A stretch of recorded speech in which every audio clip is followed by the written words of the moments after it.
Syaitanirrajim. Alhamdulillahil alamin. Wassalatu wassalamu ala asrafil anbiya'i wal mursalin wa ala alihi wa sahbihi ajmain. Qala rabbi shrah li sadri wa yassir li amri wa hlul 'uqdatam min lisani yafqahu qawli. Wa qala Allahu ta'ala fi kitabihil aziz. Bismillahirrahmanirrahim. Wa man yuhajir fi sabilillah yajid fil ardi muragaman katsiran wa sa'ah. Wa qala Rasulullah sallallahu alaihi wasallam al-qayyis man dana nafsahu wa amila lima ba'da mauti wal ajizu man ittaba'u nafsahu hawa. Sadaqallahul azim. Assalamualaikum warahmatullahi taala wabarakatuh. Alhamdulillah sidang jemaah hadirin dan hadirat yang dikasihi oleh Allah Subhanahu wa taala.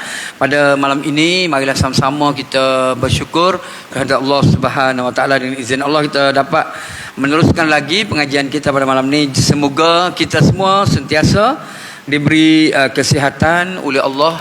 Semoga kita semua diberi kekuatan untuk kita terus datang ke rumah Allah, datang dalam majlis ilmu, untuk kita berada dalam majlis mengaji Al-Quran, majlis memberi sumbangan kepada agama Allah Subhanahu wa taala, dan apa saja kita buat kepada agama Allah, kita sanggup berada bersama, kerana itulah antara amalan yang disuruh oleh Rasulullah sallallahu alaihi wasallam. Terutama kita berada dalam masa kita berubah hijrah ke hadapan. Jadi hijrah tu nak meningkatkan lagi amal ibadat kita kepada Allah Subhanahu wa taala. Nabi sebut antara hijrah juga, larangan juga dikira berhijrah. Tu sebenar-benar orang yang berhijrah dia dapat meninggalkan larangan Allah Subhanahu wa taala. Jadi suruhan Allah dia boleh buat, larangan pun dia kena tinggal juga. Sebenar-benar orang yang berhijrah dia dapat meninggalkan larangan Allah Subhanahu wa taala. Apa saja larangan, tak kira dalam bentuk apa saja larangan tadi. Dalam bentuk kita kata mengadu domba ke, memfitnah ke, mengumpat ke, larangan tadi. Kadang-kadang kita tidak sedar larangan tu berada dekat dengan kita. Bersangka buruk, ragu, syak, tidak yakin. Tu antara kita kata tidak memberi sepenuhnya keyakinan kepada Allah Subhanahu wa taala. Ada syak, keraguan tentang Allah Subhanahu wa taala, tentang pemberian Allah. Ada keraguan di sana. Itu di antara sifat yang perlu kita buang, yang boleh membawa kita jadi jatuh pasik, kerana kita tidak sepenuhnya yakin kepada Allah, yakin kepada agama Islam.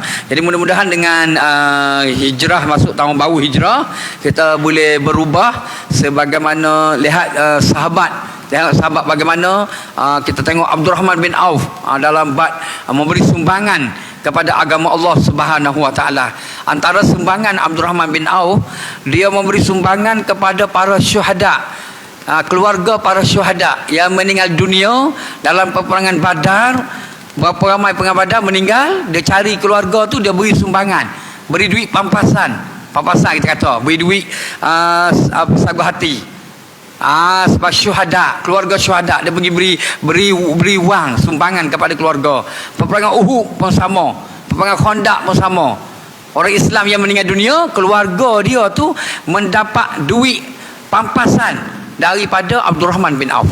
Bukan kita kata sumbangan lah, satu sumbangan yang besar diberi dia. Itu kehebatan sahabat, dan juga orang yang kuat melaksanakan ibadat pada Allah Subhanahu wa taala. Di mana pada satu hari dia berniaga daripada Mesir 400 barang dagangan, 400 ekor unta, 400 khadam daripada Mesir. Bawa barang dagangan daripada Mesir datang ke Madinah. 400 barang dagangan, 400 ekor unta, 400 barang, 400 khadam. Bawa mari sampai ke Madinah waktu subuh. Ketika tu Rasulullah sedang sembahyang, membaca rakaat pertama, baca Fatihah dah habis, baca surah. Dia masuk tu masuk lewat masbuk. Jadi tak dapatlah takbiratul ihram bersama Rasulullah. Lepas sembahyang ditanyainya kepada Rasulullah, "Ya Rasulullah, sama ke pahala saya pada hari pagi ni, subuh saya dengan sahabat yang lain?" Nabi kata, "Tidak sama, wahai Abdurrahman bin Auf." Dia kata, "Saya nak bagi sama juga ya Rasulullah. Saya nak sedekah seluruh barang dagangan, 400 ekor, 400 barang, nak sedekah di jalan Allah." Juga tidak sama wahai Abdurrahman bin Auf. Kalau lagu tu dengan unta-unta sekali, barang dan unta, saya nak sedekah 400 ekor unta, 400 barang. dagangan, nak beri sumbangan kepada agama Allah Subhanahu wa taala. Juga tidak sama wahai Abdurrahman bin Auf. Dengan khodam-khodam sekali juga tidak sama. Maka Nabi kata, wahai Abdurrahman bin Auf, jikalau engkau memiliki dunia dan isi-isinya, kau timbang nak bagi sama dengan solat subuh berjemaah, takbiratul ihram ula, muafiq tu dapat rapat kata imam. Tak imam takbir Allahu akbar, kita pun Allahu akbar. Itu artinya takbiratul ihram ula ataupun muafiq lah yang sempurna. Sebelum tu imam baca surah Al-Fatihah. Kalau dia baca Fatihah, habis kita. Kita masuk Allahu akbar jemaah juga, tapi jemaah yang dah kemudian pahalanya dah berkurangan. Dia pahala jemaah ni, dia ada pahala berjemaah, dia ada darajat, dia ada tabaqat, dia ada kelebihan, dia banyak pahala dia. Pahala jemaah tu lah.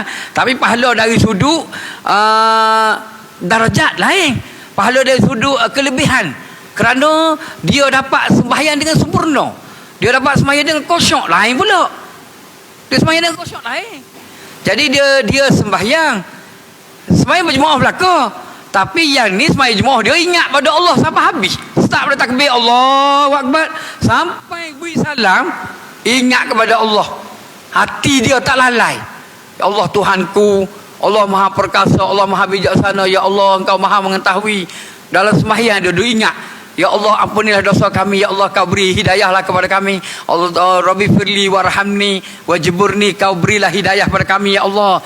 Berilah petunjuk pada kami. Jadi dia ingat pada Allah. Kalau tak boleh terjemuh pun tak apa, bacaan dalam sembahyang, tapi dalam hati Allah Maha Besar, Allah Tuhanku, apa sajalah tentang Allah tu, Allah Maha Suci ke. Niat marilah tapi ingat Allah. Siapa beri salam, pahala dia lain. Dengan kita sembahyang berjemaah juga. Kita sembahyang berjemaah takbir Allahu akbar, 2 hari benda lain dalam kepala kita. 2 hari benda lain. Habis pahala. Jemaah tu dapat, tapi dari sudut kelebihan dan darjat lain, pahalanya tak sama. Kedudukan tadi. Jadi pahala itu diberi mengikut seseorang yang sembahyang ma'aqala minha. Dalam hadis Nabi, ma'aqala minha, mengikut dia ingat dan khusyuk ia kepada Allah Subhanahu wa taala. Mengikut dia khusyuk atau tidak. Kalau dia takbir daripada awal Allahu akbar sampai beri salam lalai semua, kata ulama batal sembahyangnya. Ada setengah ulama meletakkan ia batal sembahyang dia. Daripada awal sampai beri salam tak ingat pada Allah langsung, hati dia. Banyak ayat Al-Quran dan hadis melanati golongan ini. Fawailul lil musallin allazina hum an salatihim sahun. Celakalah bagi orang yang sembahyang di mana hati mereka lalai, langsung tidak ingat Allah Subhanahu wa taala. Ada ulama meletakkan bahawa sembahyang ni pahalanya batal. Ada ulama meletakkan sembahyang dia pun batal. Yang kita bincang yang lepas, ada penerangan dia tentang perbahasan batal atau tidak sembahyang yang tak ingat langsung pada Allah. Kalau ada juga ingat dalam sepanjang solat, ada juga ingat, alhamdulillah. Ada ingat jugalah, Allah Tuhanku, ada ingat, mari alhamdulillah. Takut-takut tak ingat langsung solat kita, kena ulang, buat solat yang baru. Ulang. Banyak ala hadis cerita tentang solat ulangan. Solat ulangan. Kalau sembahyang dah sempurna, buat solat baru tak boleh. Tak ada sembahyang dah zuhur 4 rakaat, sembahyang pula 4 rakaat, tak boleh lah. Tapi kalau kita sembahyang 4 rakaat yang kedua kerana qada, boleh. Kerana ulangan bersebab. Contoh seperti di zaman Nabi, ketika seorang tu datang lewat. Dia datang, subuh dah habis, dah selesai. Dah selesai subuh, mari. Nabi kata, kum ma'ahu, kamu bangun, jamaah ma'ahu, bangun dan sembahyang berjemaah dengan dia, supaya dia dapat berjemaah pada hari ini. Salah seorang sahabat bangun berjemaah dengan yang baru datang, sebab solat subuh dah selesai, dia baru sampai. Nabi suruh salah seorang sahabat bangun sembahyang, dan sembahyang kau niat ulangan, kerana nak memberi pahala pada dia, nak beri pahala jemaah pada dia. Niat ulangan sembahyang kita tadi. Ulang kembali. Jadi ulangan tu bersebab. Kalau saja-saja nak sembahyang 2 kali tak boleh lah. Jadi sembahyang zuhur dah sembahyang, nak sembahyang lagi tak boleh lah. Tapi kalau sembahyang kali kedua kerana qada, sembahyang kali kedua kerana sebab yang tadi lalai terus, lupa terus, sembahyang tak ingat langsung, ataupun sembahyang kali kedua nak memberi pahala pada sahabat dia, yang mana sahabat dia sembahyang seorang diri, dibenarkan. Ada dalam hadis kita bincang tajuk tu, tajuk sembahyang ulangan. Hadisnya sangat banyak. Tajuk sembahyang ulangan. Itu antaranya. Jadi mudah-mudahan hijrah ni dapat kita mengubah sembahyang kita yang lebih baik, lebih sempurna, diterima di sisi Allah Subhanahu wa taala. Jadi kita kembali pada tajuk kita. Ada juga persoalan yang tadilah. Tajuk kita berbicara solat sujud sahwi. Sujud sahwi dalam sembahyang ada 4 sebab sujud sahwi. Yang pertama kita dah baca dah hari itu, iaitu dia meninggalkan sunat ab'ad. Yang pertama. Yang kedua juga kita dah baca. Yang kedua yang lepas kita baca, iaitu dia melakukan perbuatan membatalkan solat. Tapi tak batal. Dia buat perkara yang batal solat tapi tak batal. Dia kena sujud sahwi. Kenapa tak batal? Kerana dia terlupa. Dia tak sengaja, dia terlupa. Kena sujud sahwi juga. Dan yang ketiga, perbincangan ketiga pada malam ni, dan yang ketiga, kalau ada kitab tu 398, Sabilal Muhtadin, yang ketiga tengah-tengah tu, kerana meletakkan rukun kauli. Rukun kauli selain daripada takbiratul ihram dan salam, selain daripada tu di tempat yang bukan tempat dia.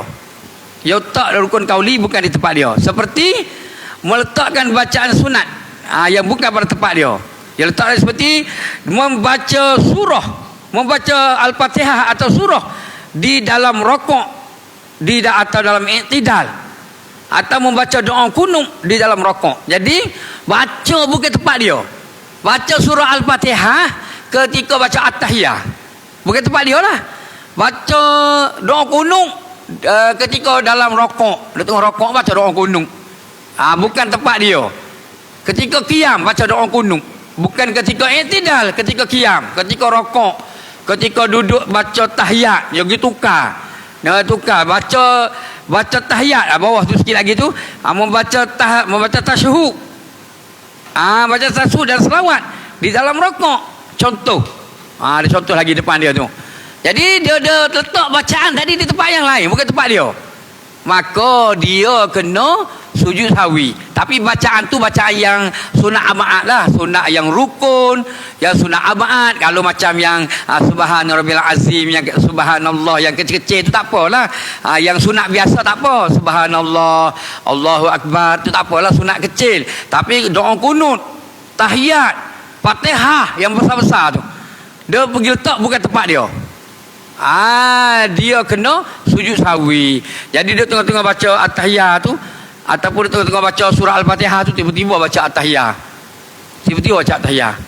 Ada satu surah tu dia buat doa khatam Quran. Baru dalam ni lah, dalam setahun dua ni. Tahun ni ke tahun lepas gitulah. Saya pergi kuliah subuh, dia kata ustaz sembahyang isyak malam tadi buat doa khatam Quran. Dia kata jemaah wanita dia marilah baca Quran mulai Ramadan baru ni. Dia kata dia baca khatam, dia jumpa ustaz. Dia kata ustaz, Tok Imam jumpa Tok Imam boleh tak sembahyang isyak lah malam ni Tok Imam baca doa khatam Quran di dalam sembahyang. Minta gitu, bukan tempat dia lah benda tu. Boleh Tok Imam baca sembahyang isyak malam ni? Tok Imam kata boleh baca. Jadi kalau laki-laki tak tahu, wanita minta dengan Tok Imam suruh baca doa khatam Quran di dalam sembahyang. Bijak pun tak tahu, semua tak tahu ni. Jemaah lelaki tak tahu, sebab wanita dia buat jemaah, dia buat wanita rajin. Dia mari waktu asar, dia mari Zuhur, kuliah wanita banyak. Ada kawan saya tu dia ngajar kuliah wanita saja 40 kuliah. Kuliah wanita saja 40 kuliah. Cuba bayang, lepas Zuhur, lepas asar, kuliah maghrib suku lain. Lepas dia pencen, kuliah banyak. Dia kata ada 65 kuliah. 65 kuliah. Lepas dia pencen. Kuliah wanita separuh, kuliah laki-laki separuh. Lelaki lepas maghrib lah. Kuliah wanita lepas asar. Campur-campur dua tu 65 kuliah. Lepas pencen. Pensyarah maktab. Jadi banyak lah kuliah dia. Jadi wanita tu habis Quran, suruh Tok Imam tu baca doa khatam Quran di dalam sembahyang. Laki-laki tak tahu. Lepas tu dia pun baca Fatihah, baca surah. Rakaat pertama ni dia tak ada tangan. Tok Imam tak ada tangan. Perempuan tak ada tangan belakang, suka perempuan. Dia beritahu dah. Tok Imam pun mungkin beritahu dah dia nak tak ada tangan ni selepas baca surah rakaat pertama. Laki-laki terkejut ni, macam mana ni? Siapa dia ajar ni? Terkejut, ada tak ada, ada tidak tak ada. Quran Tok Imam.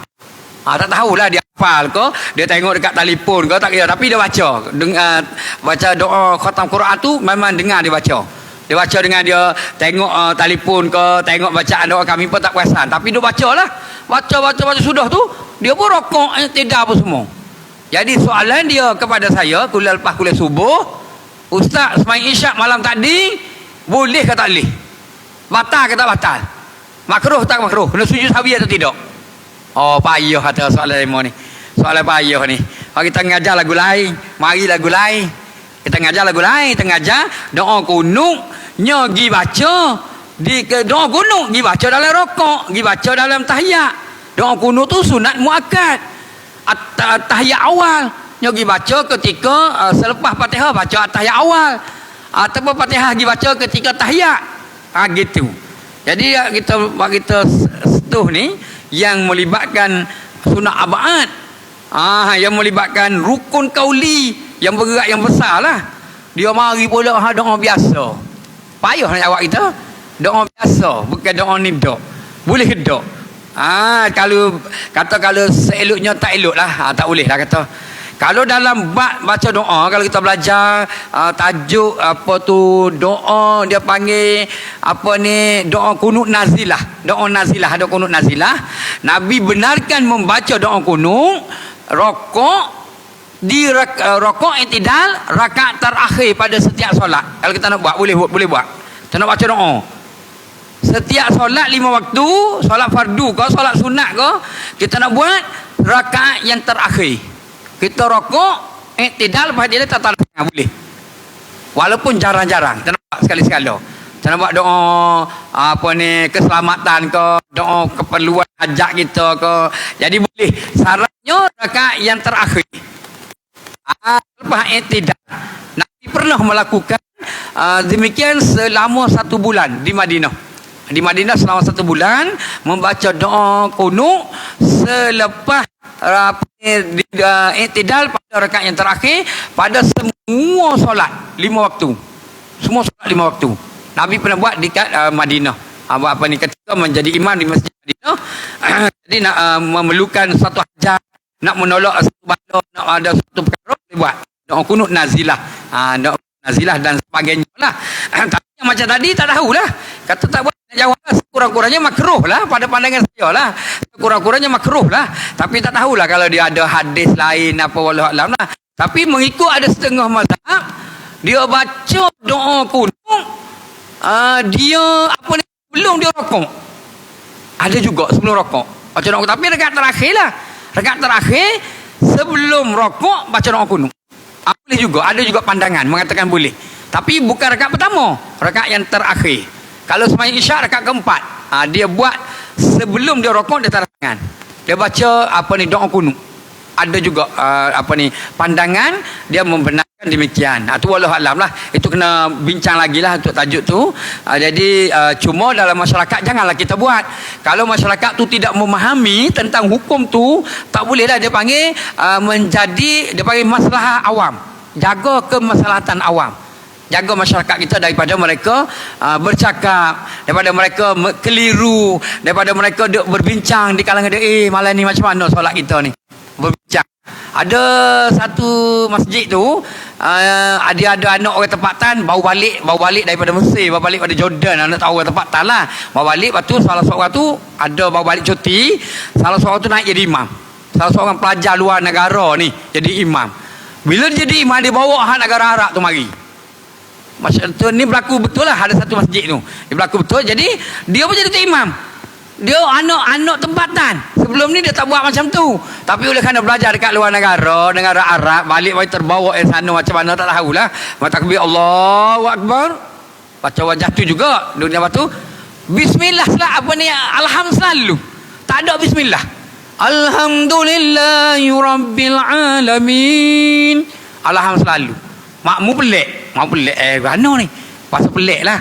Masuk rakaat kedua alham juga sah dah, yakin dah, dia memang tak baca bismillah, alhamdulillah. Lepas tu lepas sembahyang makmum bincang lah, lagu mana tu imam kita, sah dok kita malam ni. Jadi menjadikan kekeliruan kepada masyarakat, menjadikan masyarakat tu berbincang, sebab dia melibatkan ibadat mereka. Kita kena perjelaskan Jangan kita ambil yang mengelirukan masyarakat. Jadi masyarakat pun bercakap, macam mana kita malam ni sah tak sah ni? Tok imam kita tak baca bismillah ni. Kasihan lah pada masyarakat kita. Dia duk bersembang-sembang, duk bincang, duk cakap macam tu. Jadi beritahu pada masyarakat, saya baca bismillah tapi perlahan. Beritahu kat dia. Bila dia baca bismillah tapi perlahan. Jadi orang pun jelas, faham, dia jelas baca bismillah. Ataupun tak payah buat lah baca tu bismillah, kuat selalu lah. Apalah salahnya? Nak tunjuk apa pelik tu lah. Mari ada negara Arab macam ni, memang lah negara Arab. Di negara kita buatlah cara negara kita. Bacalah bismillah, kuat, apa salahnya? Tu masyarakat mendapat kesempurnaan melaksanakan solat. Ada satu surau lagi dekat kawasan kita ni juga, saya pergi ceramah. Pergi ceramah tu lah, dia jadi imam maghrib dan isyak 2 kali imam. Dia baca qiraat sab'ah. Qiraat sab'ah dia baca. Dia baca riwayat Hafaz, riwayat hak tinggi-tinggi, riwayat Asim baca hak tinggi-tinggi. Lepas tu Fatihah, surah, baca Fatihah tu. Cuma kita bayangkan tak sama dengan Fatihah kita baca. Dia baca tu ada beberapa huruf lah dia berubah. Dia tak berubah semua. Dia baca qiraat sab'ah ni ada huruf ni berubah, huruf ni berubah, huruf ni dalam Fatihah tu ada dalam 3 atau 4 tempat berubah. Seperti alaihim, dia tak baca alaihim, alaihumu. Itu siratal ladzina an'amta alaihim, tak siratal ladzina tak bunyi humu, bunyi itu alaihim kan, alaihim ada 2 tempat tu. Ihdinas siratal mustaqim, siratal ladzina an'amta alaihim ghairil maghdubi alaihim, bi alaihim ghairil maghdubi alaihim. Dia semua huruf him tu dia jadi bagi di atas, jadi humu alaihim, dia alaihumu. Macam gitu. Sudah ni makmum tu berat ni. Tak macam pelik ni. Alaihumu. Kalau dari sudut makna tak batal lah, sebab alaihim di atas mereka, alaihum, alaihumu atas mereka juga. Dia kalau kita belajar domir, dia baca bagi atas hum, sama ya mereka. Baca bawah him, mereka juga. Macam lahu baginya, lihi baginya, sama je. Tak ada masalah. Tapi makmum lah, kasihan pada makmum. Mubarakah, makmum barakah apa baca lagu ni? Makmum barakah, termasuk saya sendiri. Ustaz lagu mana ni? Kata mari dah semayang baru ni, bukan ceramah, mari dah. Saya singgah semayang maghrib, ada hal, saya pelik. Saya pun barakah. Balik tu mari ceramah, macam tu juga. Lagu mana ni? Tak imam pelik ni. Kita pun tak buat apa, selidik lah tengok beberapa tempat bunyi pelik. Tapi bila kita selidik, tak salah ni. Bila selidik balik, tapi sekaligus tu barakah selalu. Makmum barakah, saya barakah juga. Jadi pergi semayang sunat sebelah lepas solat maghrib, makmum tu mari sebelah. Ustaz, mana malam ni? Saya mau barakah, dia kata sama mau barakah juga. Mau barakah juga. Ustaz pun mau barakah juga. Dia mari qiraat sab'ah ni, payah dia kata. Kata saya belajar dekat maktab, kena ambil 1 sem tajuk tu. Kalau gagal, kena ulang balik. Tajuk qiraat sab'ah wajib belajar. Macam-macamnya bahas ke dia ni. Tu lepas tu belajar taranum. Masuk dia maktab. Dekat-dekat 3 tahun jugalah maktab perguruan Islam. Belajar taranum. Naik ni, lagu tak lagu ni. Tak lulus, gagal. Kalau gagal kena ulang balik. Taranum. Mana tak mana pun usaha pergi lah. Tu taranum kena belajar. Hafal Quran, kena hafal lah Quran, surah-surah. Ada berapa surah kena hafal. Qiraat sab'ah tu mai baca tu. Mana wadduha, macam tu. Wadduha walaili iza saja. Tu. Dia panggil imalah. Baca dengan antara bagi bawah bagi atas, bagi bawah bagi atas. Tapi dia ada beritahu dah lah. Tempat ni dia garis dah. Dia garis, kita cuma hafal je lah. Kita belajar mukaddam je, baca mukaddam. Jadi qul Allah pun banyak berubah. Perkataan qul Allah tu huruf-huruf dia banyak berubah. Tapi kalau kita belajar nahwu, ya berubah tu tak batal. Tidak kata lari tak lari. Dia berubah tempat-tempat yang memang kalimah asal tu tak lari. Kalau kita belajar orang mahir nahwu, bagi belajar qiraat sab'ah tak ada masalah. Tapi kita orang kampung, bunyi pelik. Pelik bunyi ni. Bunyi lain ni. Bunyi lain. Biasa kita bunyi ghairil maghdubi alaihim. Dia alaihumu. Lagu mana humu gitu. Pelik batal ni. Mubarakah. Barakah selalu dah. Tapi dia belajar sungguh. Dia belajar, dia 2 orang Tok Imam. Tok Imam belajar dekat masjid wilayah gitulah. Dia pergi belajar lah hari, dia ada hari dia lah. Kata hari Sabtu pukul 10 hingga pukul 12 belajar tajwid. Lepas tu ada pula hari Ahad pukul 8 hingga pukul 10 belajar tarannum. Dia ada hari-hari dia lah dekat masjid wilayah. Dia orang belajar sana lah. Belajar 5-6 tahun, 10 tahun jugalah. Nak jadi Tok Imam tu dia belajar 10 tahun dah. 2 orang Tok Imam. Dua-dua Tok Imam ni dah belajar 10 tahun. Bagus, pandai sungguh lah dianya. Tapi masyarakat tak pandai. Lepas dia kata kita tak buat, rugi dah dianya. Kita belajar payah-payah tak praktik dekat surau, rugi. Yalah rugi tak rugi, pemakmum semua berbarakah. Buat apa? Baik tak payah baca, makmum berbarakah. Dah rugi kita belajar 10 tahun belajar. Waktu belajar tajwid, belajar lagu, waktu hafal Quran, macam-macam lah dekat masjid wilayah. Banyak dia. Saya pernah pergi lah hari Sabtu Ahad, banyak dia punya kuliah dia. Bagus jugalah. Lepas tu dekat Masjid Nilai, tu banyak juga. Dia ada kuliah dia. Masjid Hasanah, Hasanah pun banyak. Dia pergi kuliah dia adalah hari pukul 9 hingga pukul 11 hari Selasa, Rabu. Kita pergi pilih masuk kuliah tu. Percuma sahaja. Kuliah percuma sahaja. Jadi dia buat setiap hari. Dari hari Isnin sampai hari Jumaat setiap hari. Satu Ahad pun ada. Kelas percuma di masjid-masjid daerah, masjid-masjid yang besar lah. Kuliah dia percuma, bagus lah cara dia buat tu. Jadi kena lihat pada masyarakat jugalah keadaan kita tadi. Sampai masyarakat mufarakah tak boleh lah. Mereka pun bercakap tentang perkara yang berlaku tadi. Jadi kita nak yang kesempurnaan. Kita kena jaga masalah awam. Jaga masalah awam. Jadi kita sambung lagi. Jadi dia kata meletakkan lapas tadi, dia kata cara dia buat tu telah tidak menggunakan nizam Al-Quran. Dia kata nizam Al-Quran, maksudnya memelihara, tidak memelihara tartib ataupun nizam Al-Quran, nizam solat. Tartib artinya susunan solat, dia tak jaga. Kalaulah dia baca ikut dan tadi, tapi tidak batal, dia adalah sujud sahwi. Tetapi jikalau ia memindahkan takbiratul ihram dan salam, maka dengan sengaja, maka batal sembahyang dia. Takbiratul ihram tak boleh lah, batal lah sembahyang dia. Jadi takbir, salam, batal takbir, batal seluruh sembahyang dia. Batal salam, batal seluruh sembahyang dia. Tapi kalau batal yang lain, belum batal lagi. Batal rukun kauli yang lain, belum batal solat.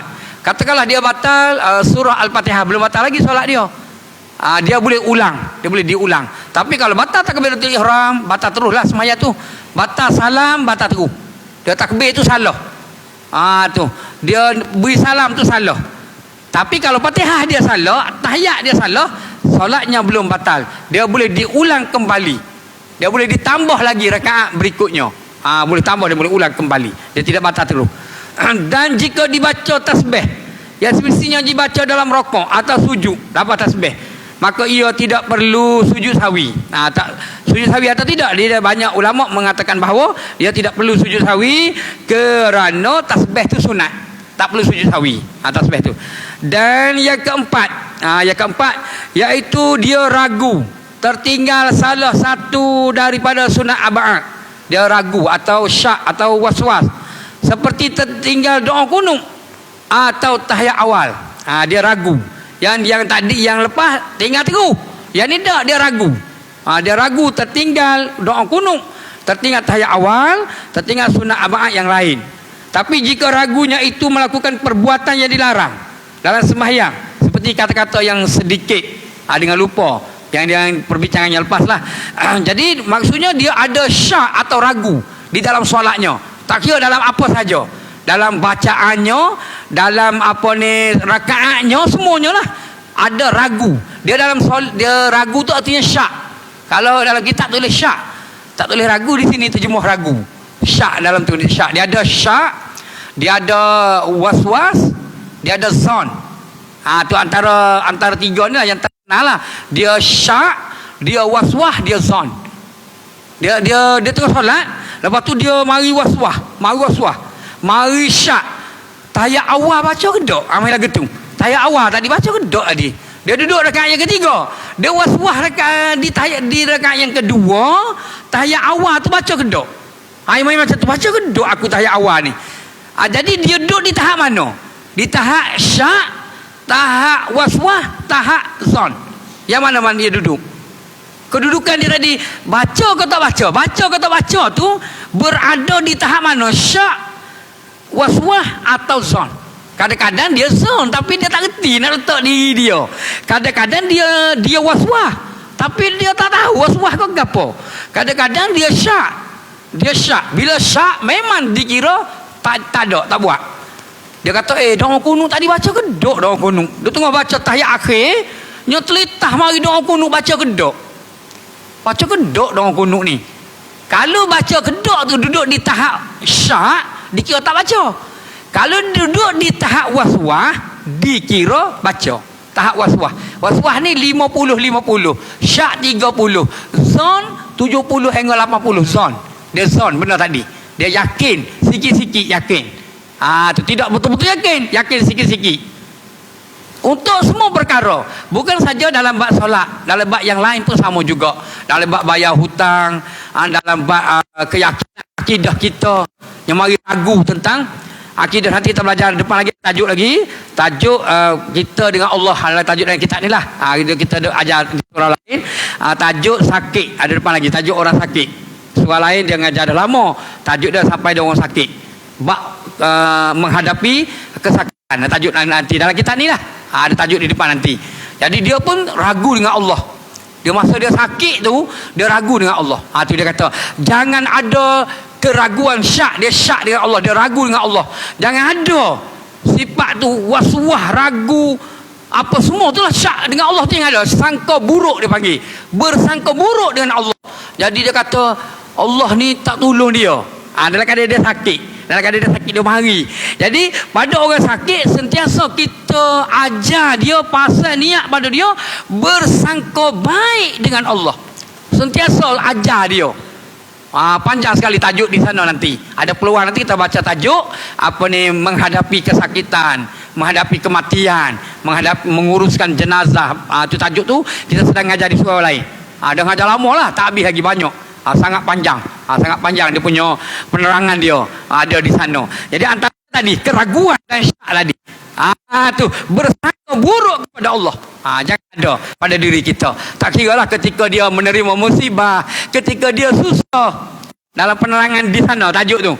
Ketika dia susah, dia bersangka buruk kepada Allah. Jangan ada. Masa ada ketika kamu senang, ketika kamu susah, ketika kamu sakit, jangan ada bersangka buruk kepada Allah. Dia bersangka tak baiklah. Dia kata aku ni dengan miskin seumur. Dengan miskin lagi, sakit lagi, anak cacat pula.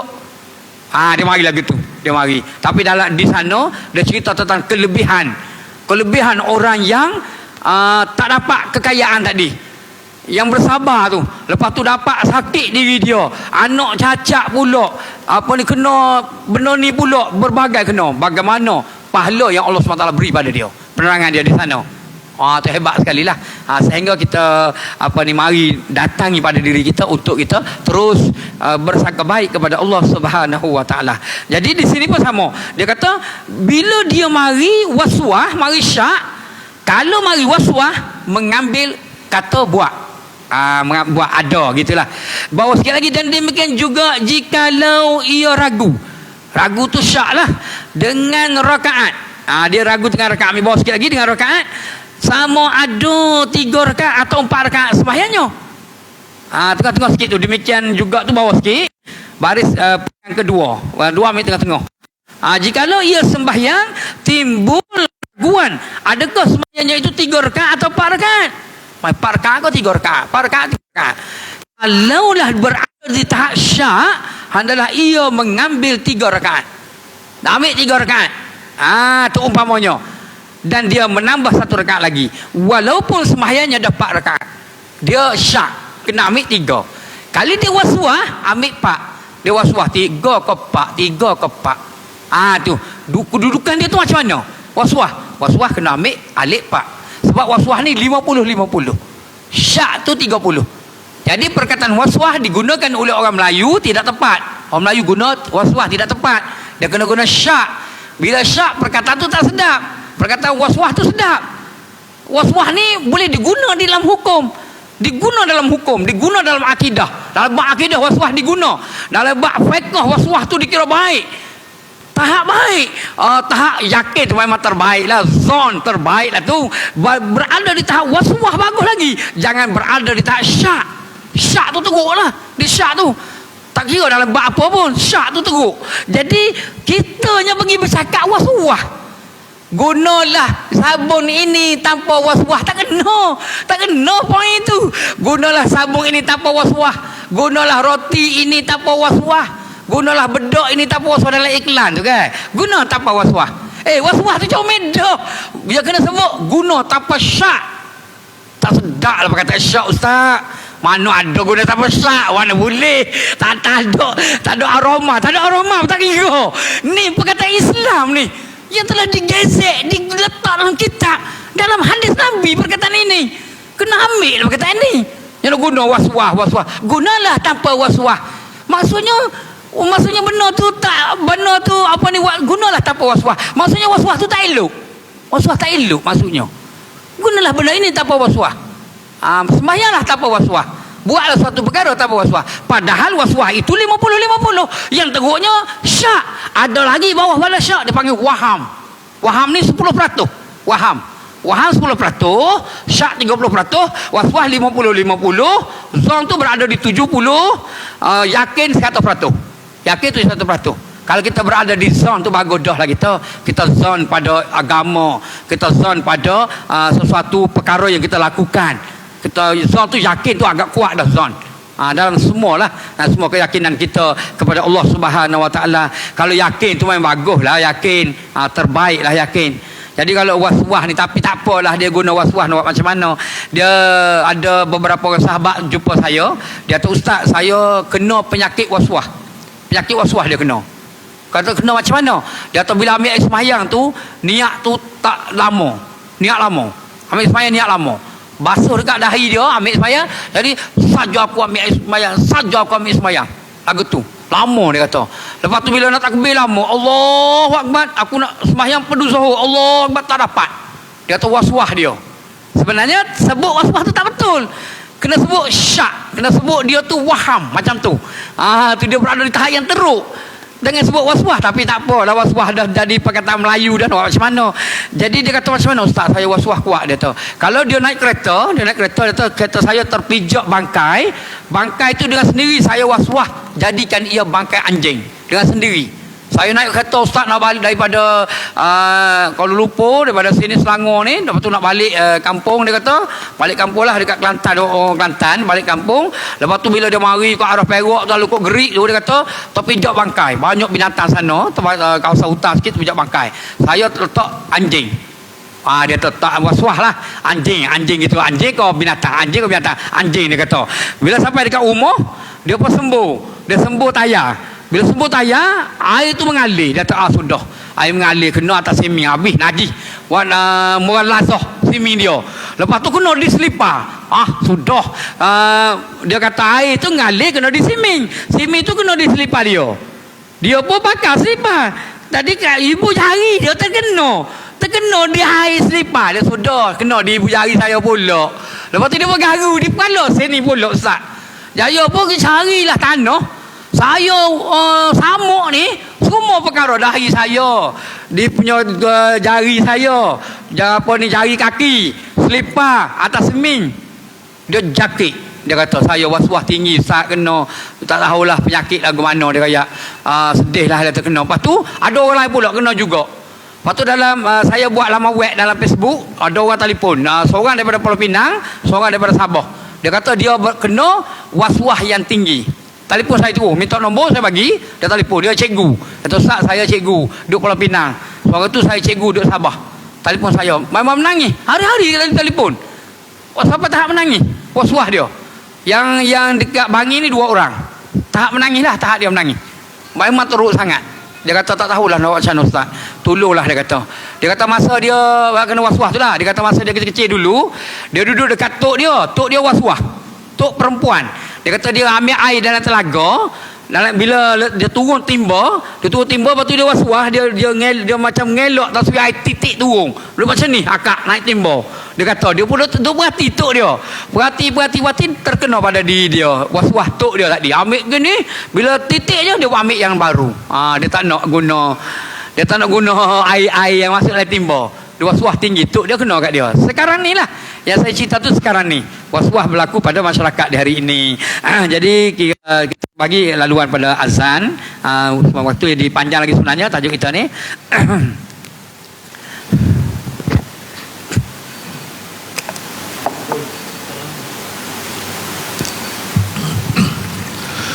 A'udzubillahi minasyaitonir rajim. Bismillahirrahmanirrahim. Subhanallah walhamdulillah. Wala haula wala quwwata illa billah.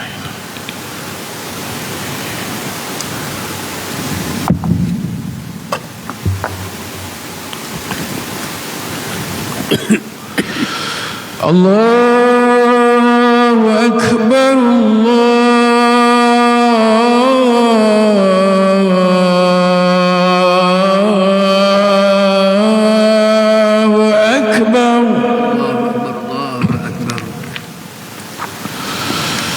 Allahu akbar,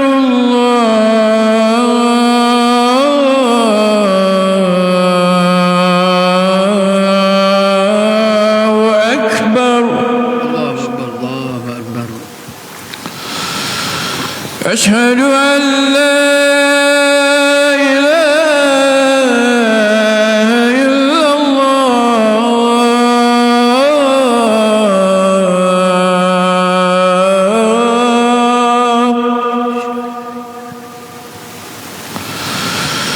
أشهد أن لا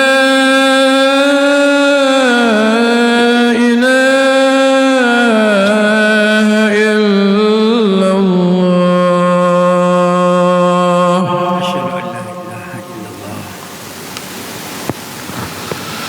أشهد أن محمدا رسول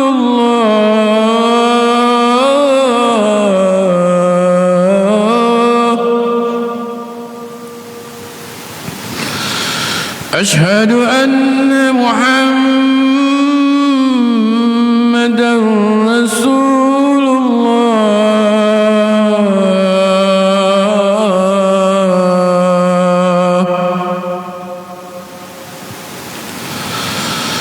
حي على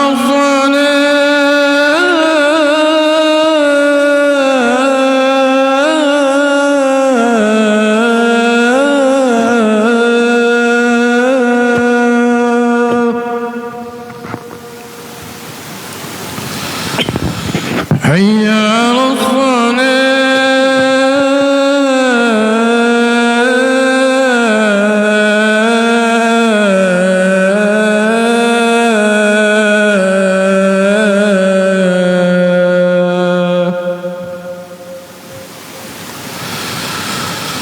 حي على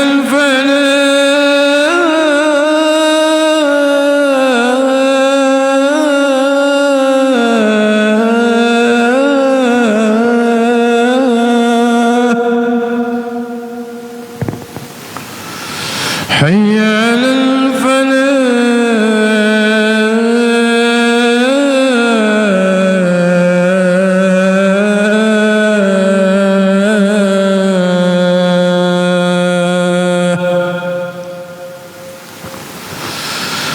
الله أكبر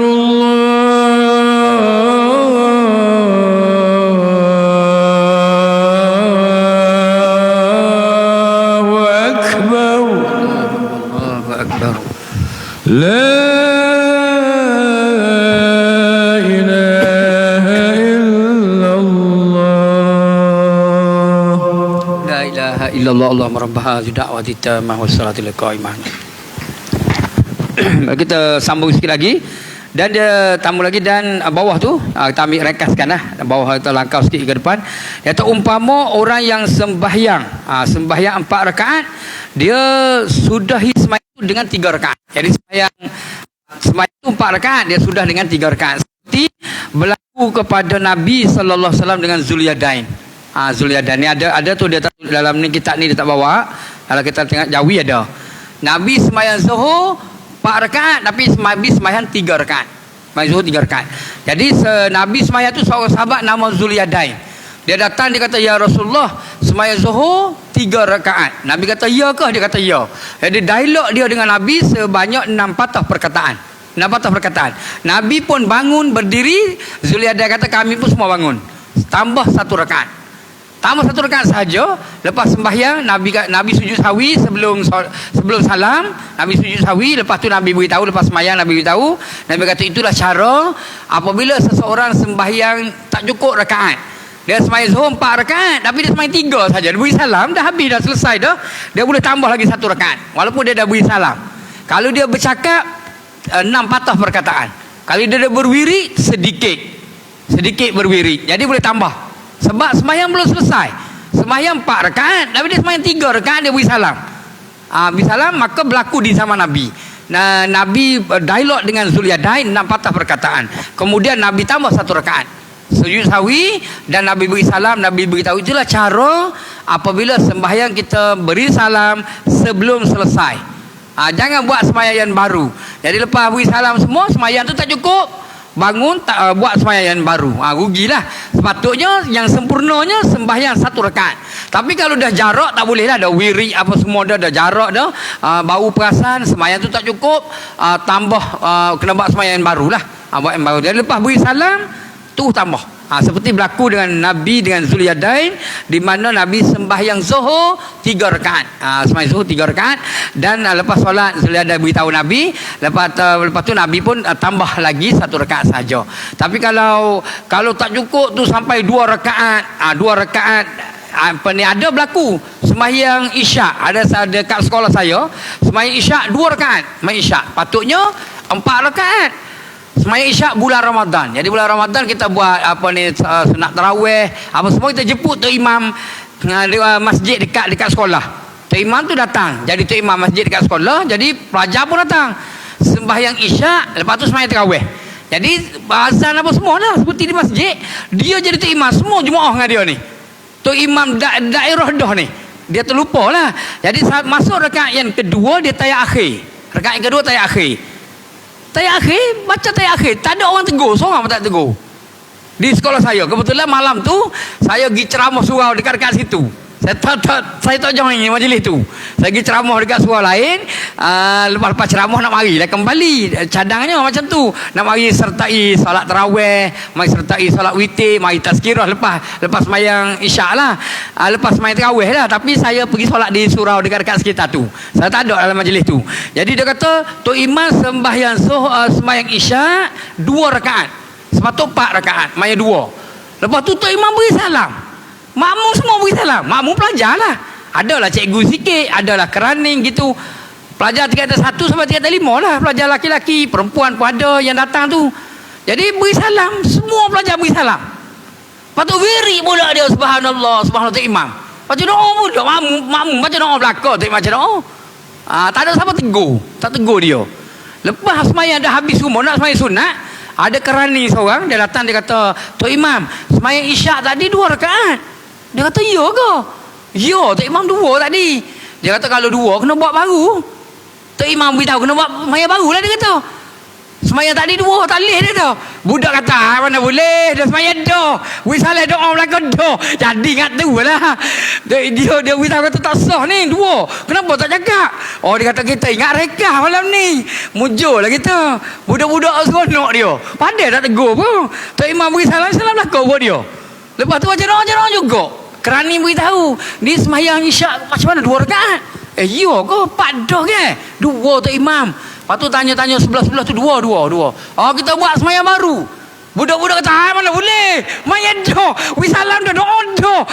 Tak boleh bangun buat dia. Bangun sungguh. Bangun berpecah. Berpecah tak sembahyang, ada sikit lah tinggal. Budak-budak tingkatan 5, tingkatan 4 keluar. Cara dah tu. Kita pergi minum lah. Air apa mula letih dah ni. Maya 2 rakaat dah jadi 4 budak kan tu. Gitu. Budak kan dia semalah mari jaga-jaga sekali. Boleh solat suka dah berjemaah. Buat jadi imam tertukar. Jadi kalau dia dapat terus masa tu, dia bangun terus 2 rakaat lagi tambah. Tambah 2 rakaat, alhamdulillah. Dikira. Tidak kata beri salam, dah selesai, tak. Kalau sembahyang tu belum habis, beri salam, boleh lagi tambah. Tambah lagi rakaat yang tak cukup. Sembahyang 2 rakaat kita rasa mungkin dia keliru dengan tarawih gitulah, mungkin. Dia ingat tarawih tu imam jemput, sekolah jemput solat sunat tarawih. Kami menjemput Tok Imam datang sembahyang sunat tarawih di sekolah kami, menjadi imam pada malam ini. Dia ingat tarawih sembahyang tu. Isyak tak buat isyak kali. Jangan berlaku demikian. Marah budak kata mana boleh mayat dah. Mayat dah tak boleh ngedoh ke apa dah buat dia. Jadi rasa itu saja, insyaallah kita sambung pada perbicaraan akan datang, ataupun kita langkau lah, mungkin kita masuk sujud tilawah. Langkau ke sujud tilawah. Yang lain itu penerangan yang biasa lah, macam yang kita urai jugalah dalam 2-3 slide lagi tu. Mungkin kita masuk akan datang tajuk sujud tilawah. Yang lain itu adalah penerangan tentang sujud, cara nak sujud sahwi. Kita dah beri penerangan dah sebelum tu. Ada beberapa soalan, mungkin tak sempatlah. Soalan ada di sini. Dia kata soalan seperti bacaan selepas baca ayat-ayat Al-Quran yang kita baca. Kalau Tok Imam baca, kita kena jawab ayat tu. Tok Imam baca, contoh Tok Imam baca surah At-Tin dan surah Kiamat. Surah Tin dan surah Kiamat, kalau Tok Imam baca, di akhir surah Tin dan di akhir surah Al-Qiyamah. Ta'atin alaihissallahu biahkamil hakimin. Surah At-Tin. Kalau surah Al-Qiyamah, alaisa zalika biqadirin ala an yuhyiyal mauta. Ayat surah Al-Qiyamah. Jawab dia bila kita dengar tu imam baca ayat ni, kita kena jawab. Jawab dia, bala wa ana ala zalika minasyahidin. Surah Tin, surah Al-Qiyamah. Yang terakhir, lah dah habis dah.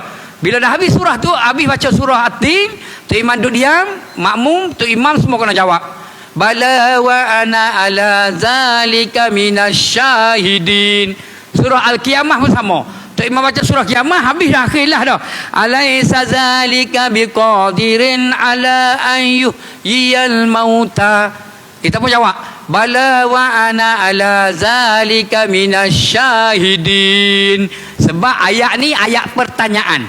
Adakah Allah itu maha adil menghukum manusia di hari akhirat nanti? Kita jawab, ya, betul. Bala wa ana ala. Kita jawab. Ayat tu bertanya. Dalam surah Al-Qiyamah pun sama. Surah Al-Qiyamah, adakah Tuhan itu berkuasa menghidupkan orang yang telah mati? Ya. Bala wa ana ala zalika minasyahidin. Kami saksikan Allah itu berkuasa menghidupkan orang yang telah mati. Tu ayat jawapan dia sama. Bala wa ana ala zalika minasyahidin. Ada dekat dengan 10 ayat jugalah. Antaranya 2 ayat tu. Ada lagi lah. Ada 7 ayat lagi yang lain. Seperti dalam surah Al-Zumar ayat 71. Dalam surah Al-Zumar dan surah-surah yang lain lagi, sama ada kita baca sendiri di luar solat, baca di dalam solat, Tok Imam baca, kalau kita baca, bila bertemu dengan ayat-ayat ini kena ada jawapan. Tu surah macam At-Tin tu, surah At-Tin, Wati tu surah yang senang lah, senang kita nak ingat. Jadi jawab bala wa ana ala zalika minasyahidin. Kita masa belajar ngaji Quran sekolah rendah ngaji rumah tok guru, dia baca surah At-Tin, dia suruh kita ikut bala wa ana ala zalika minasyahidin. Kita kata kenapa suruh baca benda ni? Duk bertanya lah. Tapi bila dah belajar tu dapat, oh rupanya kena jawab sebab ayat tu adalah ayat pertanyaan. Tu ayat dia. Jadi rasa itu saja, insyaAllah kita bertemu dalam kuliah yang akan datang dalam bulan 10 lah. Sebulan sekali, minggu pertama bulan 10, bulan 11, bulan 12 tu ada kita pergi ke Sabah. Ada program di sana awal bulan 12, pergi ke Sabah. Tidak adalah kuliah kita cuti bulan 12. 11 ada, 10 ada, 11 ada. Sekian dulu. Assalamualaikum warahmatullahi taala wabarakatuh. Auzubillahi minasyaitonirrajim. Bismillahirrahmanirrahim. Alhamdulillahirabbil alamin. Allahumma shalli ala Muhammad. Allahumma zakirna minhuma nasina. Allahumma alimna minhuma jahilna. Wa sallallahu ala sayyidina Muhammad. Alhamdulillahirabbil alamin. Taqabbalallahu minkum.